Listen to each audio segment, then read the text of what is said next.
Hello friends, and welcome to another extremely belated video from my series Quick Thoughts On, in which I always talk about different stories from the rich Star Trek universe. Last week, the last episode of Star Trek Picard premiered, and these are my honest opinions about it. First of all, I hope you all are safe and healthy, and if you're one of the people who unfortunately caught the new virus, I really hope you belong to the lucky majority who will just have very mild symptoms, and I wish you all good luck. But let's talk about something slightly less worse than the virus, the finale of Star Trek Picard. Short version, it's an emotionally empty mess which desperately tries to be emotional. Long version, Narek returns back to the Borg Cube, where he is surprised by his sister, and we get the brilliant dialogue. His sister asks him if he fucked one of the robots already. He says no, so she asks him if he killed one, to which he replies yes. And I am confused if this was supposed to be a joke or another pointless usage of an F-bomb. And I thought my jokes are bad. So meanwhile on the planet it looks like Jurati only pretended to switch the sides, even though she was checked by the crazy killbot who can read minds and stuff. Okay, so she's not a traitor, only a murderer, which means we should like her, I guess. She watches Soji how she uses her eye to pass the eye scanner check and get to Picard. The Picard who is dumb, old and white and male. He doesn't want to admit that Soji's plan to kill all organic life in the galaxy is a good idea. I guess he's just a representative of the patriarchy who doesn't want to admit that young woman of color is correct or something. Jurati watches a giant antenna being built, and why is this being built so slowly? It's not supposed to be built by workers in Slovakia, but by robots, right? Narek and his sister split ways because they need to have a dramatic breakup scene, and we get to see Rios and Raffi quote-unquote repairing the ship. He doesn't know how to use the synth tool, so Raffi tells him that he just should imagine that the ship is repaired, and of course the ship gets repaired by magic. Yes, magic is now a part of the Star Trek canon. What is this tool made of? Elf hair and leprechaun tears mixed with unicorn horns? Is this how the writers say fuck you to the audience? Because they can't be so stupid to honestly think that this was a good idea, or can they? Well, they are soon joined by Narek, who has some grenades, and by Elrond, who wants to chop his head off, but changes his plan, and they come up with a plan to do something. Jurati meanwhile plays with Sung's ego. She gets him out of the room when he's working on the dead body of the robot girl who got killed by Narek in the last episode. He wants to copy her memories to a new body, not really important. The important thing is that Jurati can pull her eye out. What's with this series and the fascination with pulling eyes out of the sockets? Is that some new fetish I don't know about? This time we don't see any graphic details, probably because the victim was female and not a white guy like Icheb. Jurati uses the eye to get to Picard and save him. I'm not sure why I thought that Picard will be the main character of the series called Star Trek Picard. In the beginning he was the victim of every woman's verbal abuse, and now he was demoted to a damsel in distress. Why don't you let him to do something important to the story? Rios and Raffi pretend that they caught Narek and bring him to the village, and the robots let them in. Why? Did they not get the memo about the fact that all organics except for their father and Jurati are now their enemies? I actually expected that the guards will prepare a trap for them or something when we have seen how they took their weapons. But no, they just let them walk around like nothing important is going on.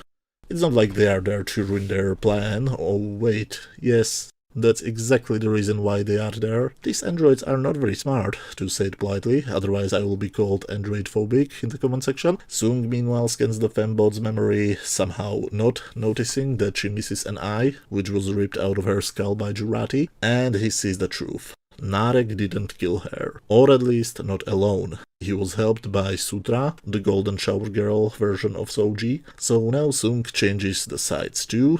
Now he's suddenly on the side of the organic life forms. Well, that makes perfect sense. When his quote-unquote children wanted to kill all organic life in the galaxy, he was like, yeah, that sounds like a great idea. But when he sees that one of his quote-unquote daughters is evil, because when she wanted to kill everybody it wasn't clear to him yet, now he's like, okay, Let's destroy all of the robots. For a genius, he's not very smart or very moral. Meanwhile, Jurati and Picard go to the ship, which was repaired using magic, and oh my god, he does something. That was a shock to see Picard actually doing something. He starts piloting the ship, and he knows how to do it because he was watching what Captain Rios was doing. Sure, 90-year-old person always learns piloting by watching somebody else do it. And what is Jurati, by the way? Well, sure, she's a doctor, but she was a scientist who helped create artificial life, right? In later episodes, she was suddenly a medical doctor? And now she's also a navigator, or whatever is she doing at the console? Why are there professionals and ranks in the future when absolutely everybody can do whatever they want and be immediately good at it? Sung meanwhile confronts Sutra and he switches her off out in the public, directly in front of all of the other robots, and they don't react at all. Nobody of them sees that their father has betrayed them. Why couldn't he call her behind the corner of the building or something? Then he signalizes Raffi and Rios, who are moving freely between the robots, and they start to attack them. Narek throws a grenade at Soji, who is building the antenna using a magical console, and she just throws it away. Then it looks like the writer realized that there is no closure for Narek's sister, so we cut to the Borg cube, where she is found by 709, and they have a long, badly shot and pointless fight, which ends up by 7 throwing the sister down several stories. As with all of the action scenes in the last couple of episodes, this one is shot in the dark in either extreme close-ups or from very far away, and the camera shakes like crazy because some Hollywood directors think that this is how a fight scene should look like. So she just falls extremely poorly composited into the Borg cube CGI environment. Her surrounding even gets blurry, like they couldn't get a green screen reflection from her hair properly, so the CGI guys used some extreme feathering or something. It just looks sloppy and lazy, like this whole scene. Speaking about sloppy and lazy action scenes, please take a look at this screenshot. What the actual fuck is going on? I feel like somebody smeared shit all over my screen. Are there actually people who think that these are good CGI effects? Because all I see are colorful polygons, and I have no clue what is what, and therefore I don't care. So this should be a fight between the Flowers and Picard's ship against the Romulan space turtles, and Jurati uses the magic tool to create tons of dummy ships. Because magic is friendship or vice versa, Picard calls Soji and tells her that to prove her that there are different possibilities, he plans to kill himself. She makes her best blowjob face, which I think should be a sign of anger or sadness. So she's simply upset that he wants to kill himself because she wanted to kill him herself. What about some motivations? So she finishes the antenna and she shoots a giant blue laser to the sky, because we have never seen a sci-fi/fantasy movie in which a giant blue laser is being shot to the sky and some portal opens in space and a giant tentacle monster is trying to escape out of it. Because we have never seen a sci-fi fantasy movie or show with giant mechanical tentacles. So the Federation fleet jumps there, and because I said that I hate the new designs, I have to say it again, none of the ships look like a Star Trek Federation ship. I don't care if you think the 25% difference is a contractual thing or an artistic decision, but I just don't like the new designs. So Commander O, who commands the main space turtle, gets contacted by the leader of the fleet, Admiral Riker himself, who is not commanding the USS Titan for some reason, but another new ship which I don't know how it is called and I don't plan to learn it. Picard also joins their little Skype call, but Commander O doesn't want to surrender. She wants to sterilize the planet. Okay, good, so she's the hero, because she wants to save all organic life. By the way, did the writer forget that she's the head of Starfleet security? Why doesn't she just tell the Federation that the androids are dangerous and need to be destroyed? She did tell the Federation that they should be banned. Did the writer forget that? She is morally correct, and she also has the power to make this operation absolutely legal, right? So why are we here? You know what would be the good Star Trek ending? If they actually found a way how to not attack each other? Picard starts to get headaches and needs to be dragged to continue. Soji smashes the console for some reason, because I guess it's easier than pressing an off switch or something similar, and destroying the console somehow makes the portal close, and the tentacles which are out in our universe are somehow not cut when the portal closes, but they get a chance to return. Picard then dies, but then he gets better. Oh yes, let's talk about the worst scene in the episode, Picard's death. This should be highly emotional, but for some reason it's not. I assume I don't feel anything because deep down inside I managed to persuade myself that this is not Jean-Luc Picard, but some JL guy, and I have no reason to like this new guy or care about his destiny.